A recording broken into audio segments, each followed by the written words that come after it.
How to pick a personal trainer or coach. The simplified answer is to pick somebody that you feel is a good fit and that you feel your personality meshes well with. However, we can dive a little bit more into the nuance. We can break down what you are looking for and how to find that in a personal trainer. Some people may even decide that what they need isn't actually a personal trainer, but it's more of just a program to guide them. If that's you, here's a video in the top right corner that goes over how to pick the right program for you. You may want to watch that video instead, or you may watch this video and you may decide that that is a better video to help you find what you're looking for. Before we get started, if you guys could please like the video, subscribe to the channel, and hit that notification bell. And if you enjoy this video at the end, please send this video to one friend that you feel is also struggling to pick the right personal trainer for them. So with that said, let's dive into my 5 steps for how to choose the right personal trainer for you.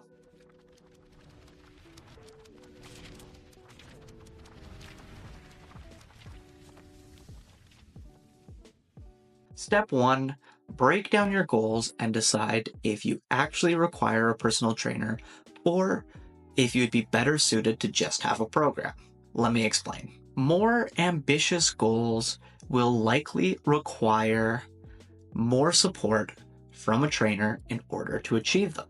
So you need to figure out if your goals are more ambitious or if your goals are a little bit more tame. For example, somebody who's already in good shape and just wants to maintain being in shape may find that they actually don't need a whole lot of support in order to achieve that goal. Whereas somebody that leads a very sedentary lifestyle and is looking to make a very large lifestyle change to become fit and become healthy may find that that is a bigger undertaking and requires more support, and they may actually need a trainer in order to get that done. Which leads us to step 2. Decide the amount of support you are looking for. When it comes to our fitness journey, we all require some level of support, but some individuals may find that they do better with support than other individuals. For example, some people may find that they have zero issues making it to the gym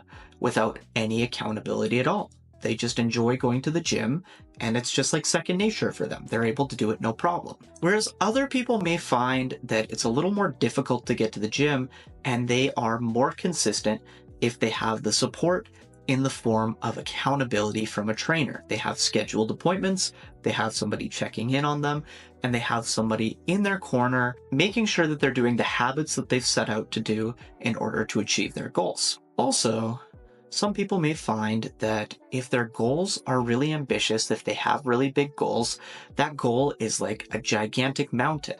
And climbing that mountain alone is going to be a lot more difficult than climbing it with somebody else. Having somebody else in their corner to ensure that they're able to get the goal done. I like to think of this like a corner man in boxing.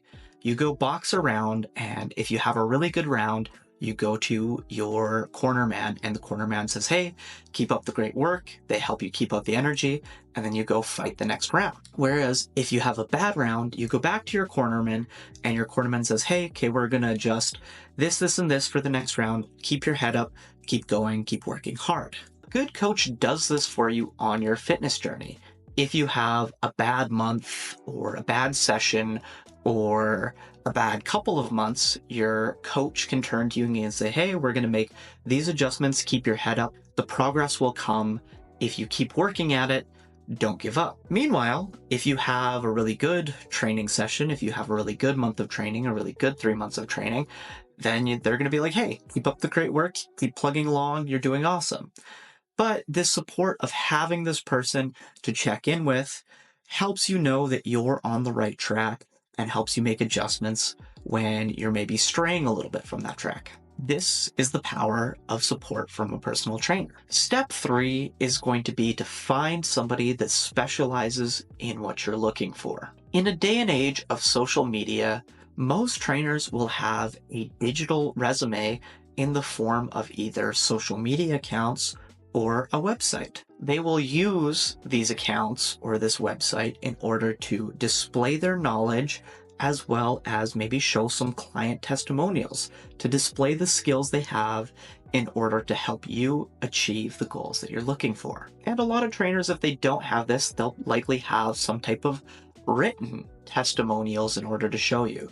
So for example, if you're looking to lose weight and you find a trainer that has a lot of testimonials that shows them helping people lose weight, as well as helping people keep that weight off, then you likely know that they have the skills available to help you lose weight. So take your time, research the content that the person has put out, look at testimonials of ways they've helped other clients, and determine if they're a good fit for you and if they have the skills needed to help you with the goal you've set. Step number 4 is to make sure that you enjoy them as a person. Your personal trainer is somebody that you are going to spend a lot of time with, and you should make sure that you enjoy spending that time with them. If you don't find that it's a good personality match between you and them, you should find somebody else. Part of their job as your personal trainer is to make it easier for you to make it into the gym. And if you're dreading going to sessions with them because you feel like it's going to be hard to communicate with them, you don't get along with them, then it's going to make it harder for you to get to the gym. And they're not achieving their job of making it easier for you. They're actually making it harder. So you want to make sure that you find somebody that you jive well with and you enjoy going to see, and you are excited to go get to see them and excited to go to the gym because you are going to get to see them. If spending time with them actually makes it harder, it's probably not a good fit. Step number 5 is know your budget.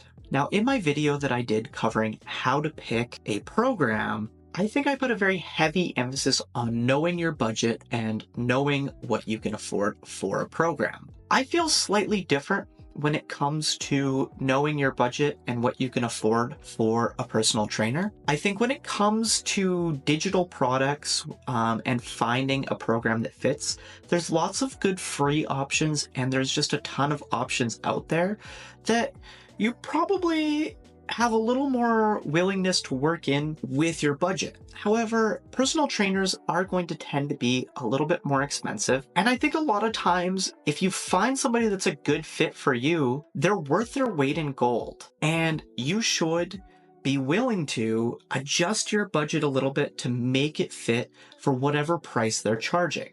Now, obviously, this is to a certain point. If you feel like you find the perfect personal trainer for you, but they're charging like $1,000 a month and you work part-time and you only maybe make like $1,500 a month, obviously, I don't expect you to just live off of like $500 a month in order to make it fit for that personal trainer. But I do think that you should be willing to be a little bit more flexible within your budget and maybe cut back on other areas of life in order to make personal training a priority if you feel like your goals warrant a personal trainer. This is kind of where the self-reflection of the goals comes in a little bit more, is if you know a personal trainer is going to cost you, let's say $350 a month, and you're only wanting to spend $100 a month, maybe your goals are a little bit too ambitious if you're not willing to make that jump. Maybe you need to pull your goals back a little bit to make it a little bit more affordable to just have a free program or just pay for a program. Maybe personal training isn't what you're looking for. Maybe your goals and what you're willing to do to achieve those goals don't align well enough, and either what you need to do needs to be adjusted or your goals need to be adjusted. Either one is fine. It really just comes down to the self-reflection of deciding what you want to get out of your own fitness goals and why they're important to you. Thank you for watching, guys. If you're looking for coaching yourself, please follow me on Instagram, shoot me a DM. I would love to see if I'm a good fit for you. And if I'm not, I would love to help you find somebody who is a good fit for you. I have a large network of really awesome trainers that I know and trust in a lot of different areas. A lot of the people I know are working as online trainers, but even if you live in an area where I don't know an in-person trainer, I'm willing to go through my network and see if I can find somebody in your area that would be a good fit for you. If I can't, you might have to do a little bit more searching yourself, but I would love to help you out however I can. So if this is something you feel like you need, follow me on Instagram, shoot me a DM. And thank you guys for making it to the end of the video. If you've made it this far, again, please like the video, subscribe to the channel, hit that notification bell, and share this with a friend. I appreciate it a ton.